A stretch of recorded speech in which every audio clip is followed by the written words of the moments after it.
আসসালামু আলাইকুম। অনেক বছর আগের কথা।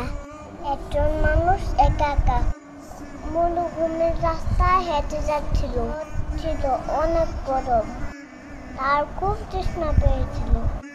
হঠাৎ সে একটা কুয়া পেল। সে কুয়াতে নেমে পানি খেল। তার খুব ভালো লাগলো।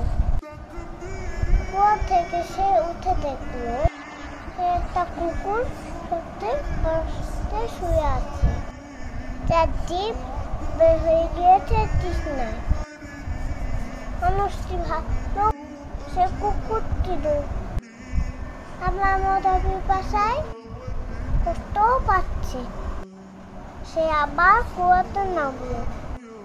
তার মুঠো দিয়ে পানি নিল এবং কুকুরটিকে পানি দিল। আল্লাহ হৃদয় দেখে খুশি হলেন, তাকে ক্ষমা করে দিলেন।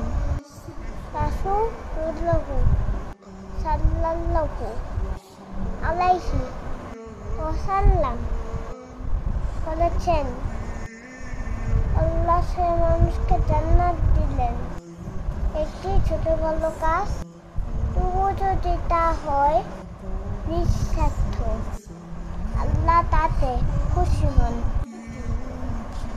বন্ধুরা, যদি ভিডিওটি ভালো লাগে তাহলে লাইক এবং সাবস্ক্রাইব করতে ভুলবেন না।